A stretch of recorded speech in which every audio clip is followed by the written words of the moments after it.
Finally good morning friends. दोस्तों कड़वा जो है उसका आनंद लेते हैं। जय हो प्रभु। પાણીનો અમારે સારું છે કેનાલ ખરી ને હા, હા. નર્મદાની નર્મદાની કેનાલ એક અલગ જ મને આનંદ આવી રહ્યો છે અત્યારે। Finally good morning friends. Morning के करीब 6:30 बज चुके हैं। इस वक्त मैं हूँ गांव में, गुजरात के एक गांव में जिसका नाम है कुंडी गांव, जो कि गुजरात के बड़ौदा शहर से थोड़ा आगे हालोल पड़ता है। हालोल से लगभग 60 किलोमीटर्स, हालोल से अराउंड 60-70 किलोमीटर दूर ये गाँव है। देख पा रहे पीछे गांव का वातावरण देखिए। मॉर्निंग आज गांव की मॉर्निंग गुजरात की। यहाँ पे कैरी के पेड़ लगे हुए हैं, देखिए कैरी वेरी लगी हुई है। और मेरे हाथ में है इस वक्त देसी दंत मंजन, लाइक दिस नीम का जो होता है। तो आज इससे मुझे पेस्ट करना रहेगा, तो बहुत ही नेचुरल आज थोड़ा जीवन का आनंद लेंगे। नीम का टहनी होता है दोस्तों हमारे यहाँ पे भारत में, इंडिया में हमें फ्री में मिलता है। लेकिन फ्री की चीज़ के बोलते हैं ना, हम इंडिया वालों को कोई वैल्यू नहीं होती जो फ्री में मिलता है। यही चीज़ आप अमेरिका में जाते हो तो वहाँ पे आपको $3 यानी कि 8 दूना 16, 8 तीन 24, 240 रुपये का इतना सही वन टाइम यूज़ के लिए आपको मिलेगा। लेकिन हमारे यहाँ इंडिया में फ्री में मिलता है, हमें इसकी वैल्यू नहीं है। और इसके गुण जो है आप तो हम इंडिया वाले क्या है, हमारे को अंग्रेजी साधनों की आदत जो पड़ चुकी है, वही कोलगेट है, ऐसे लाल दंत मंजन है ना, वो सब एडवर्टाइज देख के बस जो हमारी जो भारतीय सनातन संस्कृति और प्राचीन संस्कृति उसमें जो यूज किया जाता है। चलिए आज नीम का पेस्ट करते हैं। कड़वा तो लगेगा लेकिन काफ़ी सालों के बाद मतलब जो है जो कड़वा होता है वही जीवन के लिए काफ़ी लाभदायक भी होता है। तो चलिए मॉर्निंग की शुरुआत नीम के दंत मंजन से करते हैं, फिर आज आपको बताएंगे गांव का दृश्य वगैरह। दोस्तों कड़वा जो है उसका आनंद लेते हैं।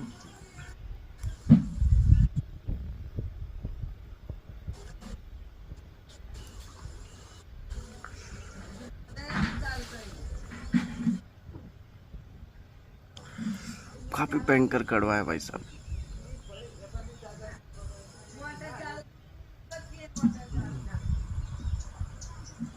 देखिए सामने एक बिल्ली का बच्चा आया है। तो ये है कैरी का पेड़। देखिए मॉर्निंग में यहाँ पे कैरी लगी हुई है।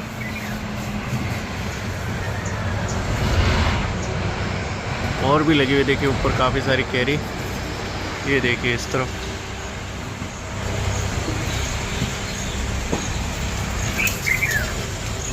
इधर भी लगी हुई, देखिए जुड़वा ये रही। तो ये थी यहाँ की कैरी जो लाइव मैंने आपको बताई। देखिए यहाँ पे लगी हुई है कैरी।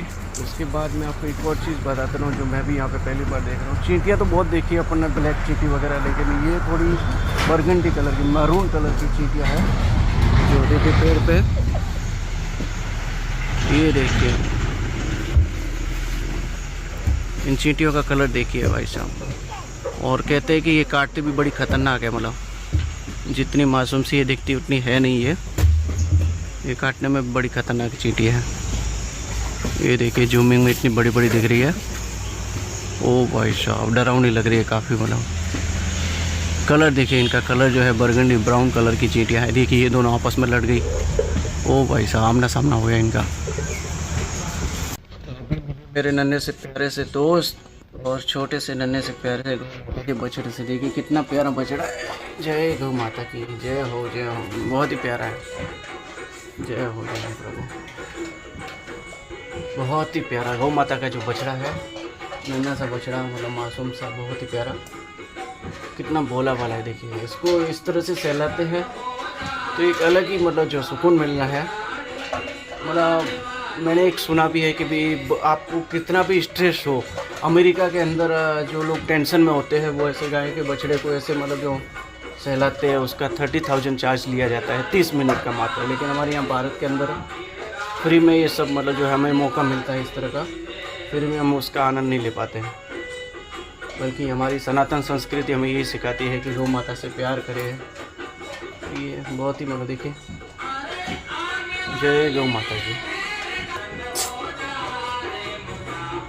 जय हो। कितना बोला है देखिए। सो फाइनली मैं यहाँ पे नहा धो के एकदम रेडी हो चुका हूँ। मॉर्निंग में यहाँ पे जो है आपको दिखाई दे रहे होंगे फ्रेम के अंदर, ये है हमारे नवल सिंह जी, जो कि एक खेड़ूत परिवार से बिलोंग करते हैं, खेती बाड़ी करते हैं। गुजरात के अंदर, आइए इनसे थोड़ा जानते हैं कैसी खेती बाड़ी वगैरह कैसी है आपके यहाँ पे। ખેતી हाँ जी, ખેતી હવે કર્યા છે. हाँ શું વાવેલું છે અત્યારે હાલમાં? અત્યારે કપાસ વાવવાનો છે. કપાસ વાવવાનો છે. અને હમણાં કપાસ પહેલાં શું મને કાઢેલો હતો? પહેલા થોડા અડદ નાખ્યા હતા. અડદ નાખ્યા હતા.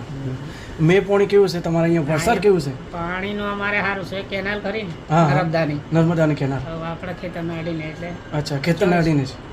24 તો- કલાક પાણી નર્મદાનું. તો આ જે છે નવલસિંહજી છે આપણા દરબારભાઈ છે, જય માતાજી. સૌથી પહેલાં તો જય આપણે માતાજી. તો એમનું જે ખેતર છે અહીંયા આપણે ગુજરાતના બરોડાથી હાલોલ અને હાલોલથી પછી કુડી ગામ છે, કુડી ગામની બાજુમાં જે એમનું ગામ છે મુરમાલ, તો ત્યાં નર્મદા કાંઠે છે. નર્મદા કાંઠે એટલે કે તમે સ્ટેચ્યુ ઓફ યુનિટી તમને ખબર હશે, જે દુનિયાની સૌથી મોટી જે મૂર્તિ આપણે એક નરેન્દ્ર મોદી સાહેબ હમણાં જે આપણે ઇન્ડિયાની અંદર ભારતની અંદર ગુજરાત વલ્લભભાઈ પટેલ, સરદાર વલ્લભભાઈ પટેલની જે મૂર્તિ બનાવી છે નરેન્દ્રભાઈ મોદીએ, તો આ સરદાર વલ્લભભાઈ પટેલ જે એકતાના પ્રતીક કહેવાય, સંગઠન આપણે શીખવા મળે આમાંથી.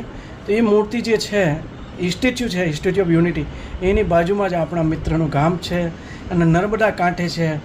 તો વસરાતના જ છે અમે. હા? નર્મદા ડુંગણમાંથી જ આવેલા છે. અચ્છા અચ્છા, નર્મદા ડુંબણમાંથી જ આવેલા. બિલકુલ બિલકુલ અસરગ્રસ્ત છે. બિલકુલ બિલકુલ. તો એમની જોડે આજે અમે મળ્યા, બહુ ખુશી થઈ. આમ જ હું તમને ગુજરાતના અને ગુજરાતના બહારના ફોરેનના જે કિસાન ભાઈઓ છે, ખાસ આપણા જય જવાન જય કિસાન, આપણા જે લોકો છે જે એટલી મહેનત કરે, એમની મહેનતને હું સલામ કરું છું દિલથી, કે આ લોકો આપણા માટે, જે આપણે લોકો સિટીની અંદર રહીએ છીએ, શહેરોની અંદર આપણે જે પણ ફૂડ ખાઈએ છીએ, જે મોટા મોટા હોટલોમાં જઈને, એ બધા આમના બદોલત જ છે. આ જે આપણા ખેડૂત ભાઈઓ જે મહેનત કરે છે દોસ્તો, એમને તમે લોકો દિલથી સલામ કરજો અને સેલ્યુટ કરજો. તમને ક્યાંય પણ કિસાન અને જવાન ભાઈ મળે તો પ્લીઝ, અને ક્યારે આપણા કિસાન ભાઈઓ જ્યારે સિટીમાં ફરવા આવે, તમને ખબર પડે કે આપણે કિસાન ભાઈઓ છે, તો એમની દિલથી રિસ્પેક્ટ કરજો, એમને માન સન્માન આપજો. કેમ કે હું સિટીમાંથી અહીંયા આવ્યો, મને જે એમણે માન સન્માન આપ્યો, જે પ્રેમ આપ્યો, એ આપણે જેવો ખાવા પીધાના ભૂખે નથી, લેકિન પ્રેમના ભૂખે છીએ. તો એમનો પ્રેમ મતલબ બહુ અસ્મરણીય પ્રેમ છે. અને નેક્સ્ટ ટાઈમ મોકો મળશે તો એમને વાડી પણ હું તમને બતાવીશ. આજે થોડા જલ્દીમાં છીએ એટલે થોડા નીકળીશું અત્યારે. નેક્સ્ટ ટાઈમ મોકો મળે તો એમનો ખેતર વેતર બતાડીશું, શું શું છે આપણા નવલસિંહજીના ખેતરમાં. આમ થોડું બતાવી દો અમારા વ્યુઅર્સને, શું છે તમારા ખેતરમાં આ જૂનવાડીમાં? જૂનવાડીમાં હા, જૂનવાડીમાં તો અત્યારે કપાસ મૂકવાનો છે. પહેલાની મગની ને એવી ખેતી પૂરી દીધી. હા હા, અડદ હતા, મગ હતા, બિલકુલ બિલકુલ આગળ દિવેલા હતા, બિલકુલ એવું સણા કરેલા, હમ. એવું બધું હતું. બિલકુલ. થોડું થોડું કરવું પડે ને. થોડું થોડું કરવું પડે. હવે કપાસ મૂકવાનો. હવે કપાસ મૂકવાનું છે. તો ચાલો, હવે કપાસની સિઝન આવી છે, કપાસ મૂકશે. મળીશું તમને આગળ વિડીયોમાં. આ છે અમારા ગૌ માતા, નાનો બછડો ગૌ માતાનો. લેકિન આજે જો અમારો સોમવાર હતો, આ શિવજીનો નાંદિયો આપણે જુઓ, બહુ મતલબ પ્રેમાળ, મતલબ એક અલગ જ મતલબ આનંદ આવી રહ્યો છે અત્યારે. આંટીજી અહીંયા પોવા બનાવી દીધા હતા. મેં કીધું આજે સોમવાર છે તો મારે, હું આમ વ્રત રાખતો નથી અને રાખું છું ત્યારે એકદમ કોરું વ્રત રાખું છું.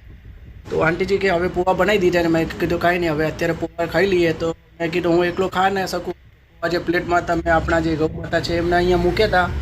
આપણે જે કહેવાય ને કે ફાસ્ટ ફૂડમાં આવે એ, તો જુઓ એમને નથી ભાયા, તો ખબર નહીં એમને ખાધા નથી. કેમ તમે પોવા નહીં ખાધા?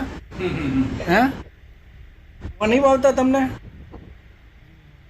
આનો પ્રેમ મતલબ અમેઝિંગ, મતલબ જુઓ. અને મને સૌથી વધારે મજા જે આવે છે આ ગામડાની અંદર, આ જે ગૌમાતા હોય, આપણે જે ભારતીય સનાતન સંસ્કૃતિ છે, એક અલગ જ આનંદની અનુભૂતિ થાય છે. જય જય હો સનાતન. બહુ માસૂમ નાનો છે એ ગૌમાતાનો છે.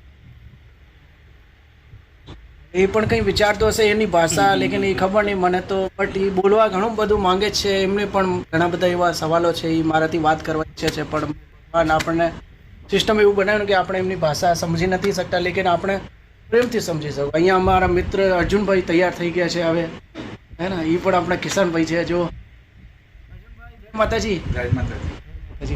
આનું નામ કંઈક રાખેલું અર્જુનભાઈ તમે? હા, નામ નહીં રાખેલું. આનું નામ નહીં રાખેલું અર્જુનભાઈએ. બાકી ઘણા બધા તમે જોયા હશે, ચિત્રાવડ ગામના જે વિડીયો હતા આપણા, એમાં ઘણા બધા જે લોકો હતા એમના ત્યાં તો લોકો ભેંસોના બધાના નામ મૂકેલા, ભૂરી, આવું નામ હતું. તો અહીંયા આપણે નામકરણ નહીં આપ્યો, બરોબર ને? નેક્સ્ટ જ્યારે આપશે અર્જુનભાઈ તમને જણાવી દઈશું. તમે લોકો કોમેન્ટ કરીને મને જણાવજો તો આનું નામ શું રાખવું જોઈએ, બરોબર ને? ચાલો, અર્જુનભાઈ તૈયાર થઈ ગયા છે. હવે આપણે પણ આગળ જઈશું ગામડાની અંદર.